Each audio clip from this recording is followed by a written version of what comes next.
Hello friends, હું છું Hardik Patel. Icon engineering tuition ક્લાસીસની ચેનલમાં વિદ્યાર્થી મિત્રો આપનું સ્વાગત છે. ડિપ્લોમા સેમિસ્ટર 2, સેમિસ્ટર 4, સેમિસ્ટર 1 અને સેમિસ્ટર 3 ના મિડ એક્ઝામના માર્ક્સ ડિક્લેર થઈ ગયા છે. મિડ એક્ઝામના માર્ક્સ ડિક્લેર થવાથી ઘણા બધા વિદ્યાર્થી મિત્રોના કોમેન્ટ સ્ટાર્ટ થઈ ગયા હતા, મેસેજ સ્ટાર્ટ થઈ ગયા હતા કે સર અમે પાસ છીએ કે નહીં, કેટલા માર્ક્સે પાસ થવાય. મિડ એક્ઝામમાં 30 માર્ક્સની મિડ એક્ઝામ લેવાતી હોય છે કોલેજમાં. ઘણી કોલેજો એવી છે કે એક જ મિડ એક્ઝામ લેતી હોય છે, તો ઘણી કોલેજો એવી છે કે બે મિડ એક્ઝામ લેતી હોય છે 20-20 માર્ક્સની. ઓકે, તો આજે 20-20 માર્ક્સની મિડ એક્ઝામ બે લેવાતી હોય છે, એનું કન્વર્ટ 30 માર્ક્સમાં થતું હોય છે. તે 30 માંથી પાસ થવા માટે કેટલા માર્ક્સ જોઈએ? ઘણા સબ્જેક્ટ એવા છે કે જે ઇન્ટરનલ વાઇવાના માર્ક્સ મૂકવામાં આવે છે, જે 50 માર્ક્સમાંથી મૂકવામાં આવે છે, કોઈકમાં 30 માર્ક્સમાંથી ઇન્ટરનલ વાઇવામાં મૂકવામાં આવે છે, તો કોઈકમાં 25 માંથી મૂકવામાં આવે છે.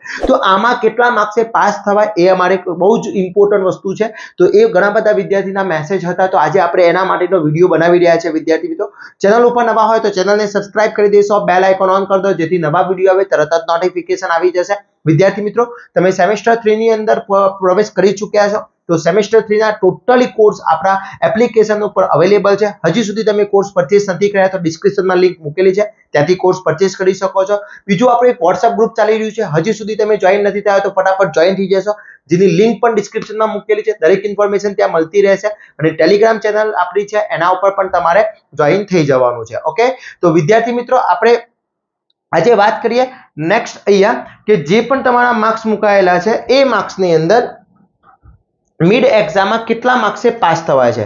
તો મિડ એક્ઝામની અંદર ફર્સ્ટ ઓફ ઓલ આપણે જોઈ લઈએ તો મિડ એક્ઝામ જે છે એની અંદર પાસિંગ કરવા માટેનું માર્ક્સ છે કે 30 માર્ક્સની જો મિડ એક્ઝામ હોય છે તો એના 12 માર્ક્સે પાસ થવાય એવું GTU નો રૂલ્સ છે.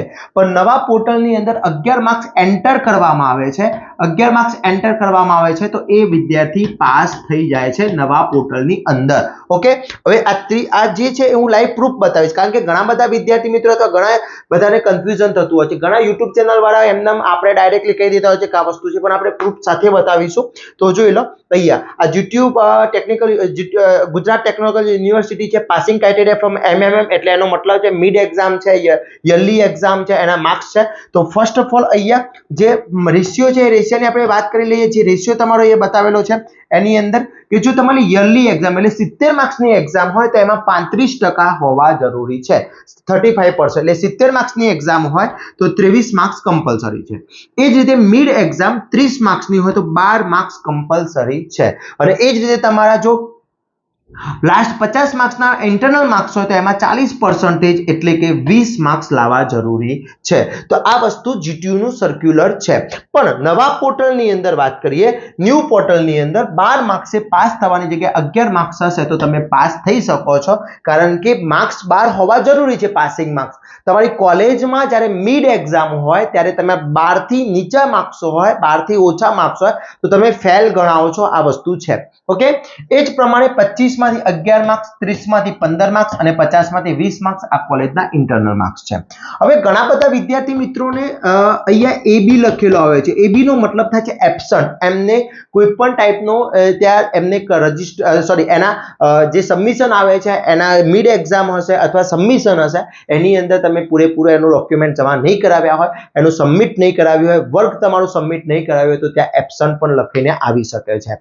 તો વિદ્યાર્થી મિત્રો, આટલા માર્ક્સે પાસ થવાય છે. હવે સમજી લો, ઘણા બધા વિદ્યાર્થી મિત્રોને ક્વેશ્ચન હતો કે સર મારે ફિઝિક્સ સબ્જેક્ટ હતો અથવા મેથ્સ હતો, મારે મિડમાં 20 માંથી 20 માર્ક્સ આવ્યા હતા, બીજી મિડમાં પણ 20 માંથી 20 માર્ક્સ આવ્યા હતા, તો ટોટલ 40 માર્ક્સ થયા. હવે 30 માંથી મારા સરે મને 25 માર્ક્સ મૂકી આપ્યા છે, તો આવું કેમ? તો આ વસ્તુ તમે તમારા ટીચર્સને તમે જાણ કરી શકો છો, જે તે સબ્જેક્ટ ટીચર છે એને કરી શકો છો. કદાચ માર્ક્સ ઓછા મુકાય છે. ઘણા સ્ટુડન્ટ એવા પણ છે કે જેના માર્ક્સ મૂકવાના રહી જ ગયા છે. ઘણા ટીચરોની ભૂલ થતી હોય છે, મનુષ્ય માત્ર ભૂલને પાત્ર. તો વિદ્યાર્થી મિત્રો, તમને એવું લાગતું હોય કે ના, મારા માર્ક્સ આટલા પરફેક્ટલી હતા, માર્ક્સ ઓછા મૂક્યા છે, તો તમારી કોલેજમાં જઈ તમારા જે સબ્જેક્ટ ટીચર છે એ સબ્જેક્ટ ટીચરને મળવાનું છે અને એ સબ્જેક્ટ ટીચરને રજૂઆત કરવાની છે કે સર મારા આટલા માર્ક્સ હતા, મિડમાં આટલા માર્ક્સ બતાવી રહ્યા છે, તો એની કોઈ પ્રોબ્લેમ થયો છે, એનું સોલ્યુશન કરી આપશે, અને જો લાગશે તો એ સર તમને ત્યાંથી ચેન્જીસ કરી આપશે. ઓકે, તો આશા રાખું છું આ દરેક વસ્તુ તમને સમજણ આવી ગઈ હશે. હજી પણ તમને કોઈ ક્વેરી છે તો વિદ્યાર્થી મિત્રો કોમેન્ટ કરી શકો છો. અને નેક્સ્ટ આપણે સેમિસ્ટર 3 માટેની પૂરેપૂરી તૈયારી કરવાના છીએ. વિદ્યાર્થી મિત્રો, આપણે YouTube ચેનલ ઉપર આપણે એપ્લિકેશન એપ્લિકેશન ઉપર, આપણી ટેલિગ્રામ ચેનલ ઉપર. તો હજી સુધી તમે જોઈન નથી તો ફટાફટ જોઈન થઈ જશો, તમારા ફ્રેન્ડ સર્કલને પણ શેર કરી દેશો, જેથી નવા વિદ્યાર્થી મિત્રો હોય, તમારા નવા ફ્રેન્ડ્સ હોય, એ લોકો પણ જોઈન થઈ શકે. અને વિદ્યાર્થી મિત્રો, આવા જ નવા વિડીયો સાથે નવા દિવસે મળીશું. ત્યાં સુધી મને રજા આપશો.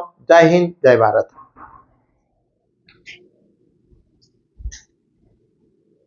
વિદ્યાર્થી મિત્રો, હવે ચેપ્ટર નંબર 4 આપણે સ્ટાર્ટ કરીએ. તો ચેપ્ટર નંબર 4 કેટલા માર્ક્સનું પૂછાતું હોય છે?